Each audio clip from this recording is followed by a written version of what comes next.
Kemarin baru saja kita membahas tentang justice kolaborator yang mengurangi masa hukumannya. Dan juga kita sudah membahas mengenai sekilas tentang hukum pidana dan perdata. Makanya pada video kali ini akan membahas spesifik tentang hukum pidana. Mungkin teman-teman bertanya setelah melihat judul video kali ini. Memang nih saya, seorang tindak pidana atau pembunuh tidak dikenakan hukuman? Ya, ada beberapa alasan kenapa seorang tindak pidana tidak dapat dikenai hukuman atas perbuatannya. Ini maksudnya apa ini? Kemarin pelaku dapat dikurangi masa hukumannya, sekarang kok malah dihapus? Nah, iya, memang benar. Tentu ada alasannya dan syarat yang harus memenuhi. Jadi misalnya orang membunuh, dia bisa nggak dipenjara dong? Iya, benar. Makanya dalam video kali ini akan dijelaskan apa alasannya dan apa syaratnya. Jadi, tonton hingga akhir ya. Dalam hukum pidana dikenal dengan namanya alasan penghapus pidana, yang bermakna seseorang bisa tidak dijatuhkan sanksi pidana meskipun telah berbuat tindak pidana. Hal tersebut erat kaitannya dengan faktor pertanggungjawaban pidana. Pertanggungjawaban pidana kemudian mengatur tentang kemampuan bertanggung jawab pelaku dalam dua teori, yaitu alasan pemaaf yang berasal dari dalam diri pelaku dan alasan pembenar yang terdapat di luar diri pelaku. Kedua alasan ini sudah diatur. Alasan pemaaf diatur pada pasal 44 KUHP dan alasan pembenar diatur pada pasal 48 KUHP dan pasal lainnya. Dan kedua alasan tersebut juga yang membuat seseorang tindak pidana tidak dapat dikenakan sanksi pidana. Jadi, jika salah satu alasan tersebut terpenuhi, maka siapapun orangnya, mau bagaimanapun tindak pidananya, maka ia dapat dihapus sanksinya atau hukumannya. Oke, saya akan jelaskan apa sih kedua alasan tersebut. Pembahasan mengenai alasan pemaaf. Alasan pemaaf berasal dari dalam diri pelaku. Maksudnya adalah alasan pemaaf ini ada dalam sikap batin si pelaku. Biar lebih jelas, saya akan menjelaskan dengan macam-macam alasan pemaaf. Yang pertama adalah ketidakmampuan bertanggung jawab. Hal ini diatur pada pasal 44 KUHP ayat 1 yang berbunyi, barang siapa yang melakukan perbuatan yang tidak dapat dipertanggungjawabkan kepadanya karena jiwanya cacat dalam pertumbuhan atau terganggu karena penyakit-penyakit tidak dipidana. Oke, di sini mungkin kalian menyadari, saya akan menjelaskan maksud dari penyakit tidak terpidana. Penyakit itu termasuk seperti gangguan jiwa dalam diri atau biasa disebut dengan ODGJ. Jadi, jika seseorang dibuat meninggal karena oleh gangguan jiwa, mungkin dipukul atau didorong, maka si orang yang bergangguan jiwa tersebut tidak dapat dipenjara atau diberi hukuman. Jadi, kemana dong? Masa nggak dihukum? Untuk menjawab hal tersebut, kita harus melihat pasal 44 ayat 2 yang berbunyi, jika ternyata perbuatan itu tidak dapat dipertanggungjawabkan kepada pelakunya karena pertumbuhan jiwanya cacat atau terganggu karena penyakit, maka hakim dapat memerintah supaya orang itu dimasukkan ke rumah sakit jiwa paling lama 1 tahun sebagai waktu percobaan. Maka jawabannya, jika orang jiwa tersebut melakukan tindak pidana, akan dimasukkan ke dalam rumah sakit jiwa dan kasusnya akan selesai. Yang kedua, daya paksa. Daya paksa ini diatur pada pasal 48 KUHP yang berbunyi, barang siapa melakukan perbuatan karena pengaruh daya paksa tidak dipidana. Apa itu daya paksa? Mungkin kalau dijelasin dengan contoh akan lebih jelas. Misalkan seorang pencuri yang mendodongkan senjata kepada kasir Indomaret untuk dimintain uang yang ada, dengan mengancam si kasir, dan si kasir pun nggak mau harus memberinya. Kalau misalnya kasir tersebut ditinjau sesuai hukum pidana, maka kasir tersebut melakukan tindak pidana karena memberi uang kepada orang lain yang bukan milik, dan itu dapat dipenjara. Tetapi karena ada daya paksa di peristiwa tersebut dan dapat dibuktikan kebenarannya, maka si kasir itu dapat dihapus sanksi pidananya. Ngerti ya teman-teman?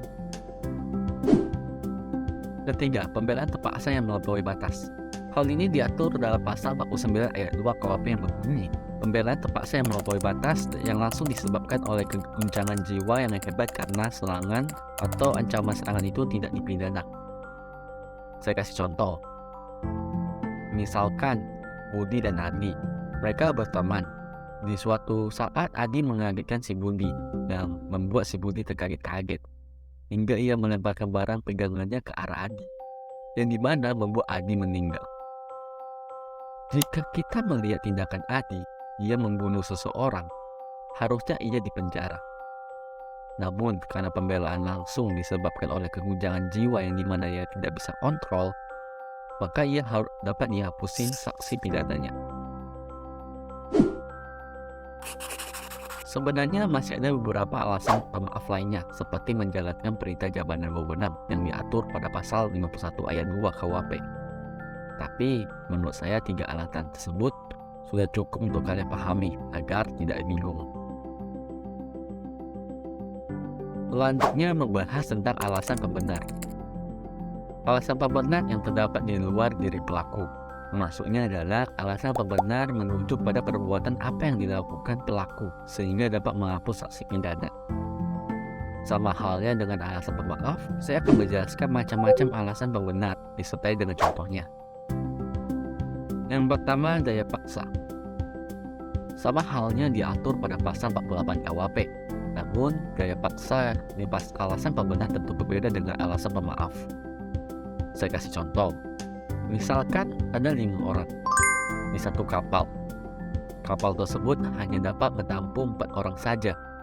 Karena mereka ingin menyelamatkan diri mereka masing-masing, dibiarinlah atau didoronglah 1 orang agar mereka berempat bisa selamat dan meninggalkan orang yang 1 tersebut. Mereka berempat melakukan tindak pidana, yaitu membiarkan seseorang dalam keadaan ancaman. Namun, ada alasan pembenar di dalamnya. Mereka berempat ingin hidup. Jika mereka tidak membiarkan, maka ada ancaman bahwa mereka berlima bisa saja tenggelam. Makanya karena alasan ini dapat dihapuskan saksi pidananya. Kedua adalah pembelaan terpaksa. Hal ini diatur dalam pasal 49 ayat 1 yang berbunyi, barang siapa terpaksa melakukan perbuatan untuk pembelaan karena ada serangan atau ancaman serangan ketika itu melawan hukum terhadap dirinya maupun orang lain, terhadap kehormatan susiliaan atau harta benda sendiri maupun orang lain tidak dipidana. Saya jelaskan dengan contoh kembali. Misalkan seorang bapak-bapak tua ingin memperkosa dan berusaha untuk memperkosa seorang gadis. Dan seorang gadis tersebut berusaha juga untuk melarikan diri. Tapi karena kekuatan si bapak sangat kuat, si gadis pun kesulitan. Dan akhirnya si gadis memilih untuk memukul si bapak dengan barang terdekat dan menyebabkan si bapak meninggal. Kalau ditinjau dari hukum pidana, si gadis membunuh orang. Tentu hal tersebut masuk ke dalam tindak pidana dan melawan hukum karena membunuh. Namun karena ada pembelaan yang terpaksa dalam diri gadis tersebut untuk menyelamatkan dirinya, ia melampaui batas hingga membuat si bapak meninggal. Kalau hakim meyakinkan bahwa memang kasusnya seperti ini dan benar, maka si gadis bisa saja dihapus saksi pidananya. Oke, selanjutnya yang ketiga, menjalankan perintah undang-undang. Hal ini diatur pada pasal 50 KUHP.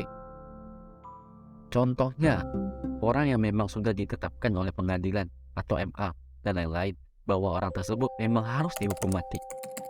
Maka yang mengeksekusi orang tersebut hingga mati adalah tindak pidana yang menjalankan perintah undang-undang. Melakukan pembunuhan itu melawan hukum dan termasuk salah satu tindak pidana. Tetapi di undang-undang sudah mengatur bahwa ada aturan yang dalam kurung memperbolehkan membunuh orang tersebut atau menjatuhkan hukuman mati kepada orang tindak pidana.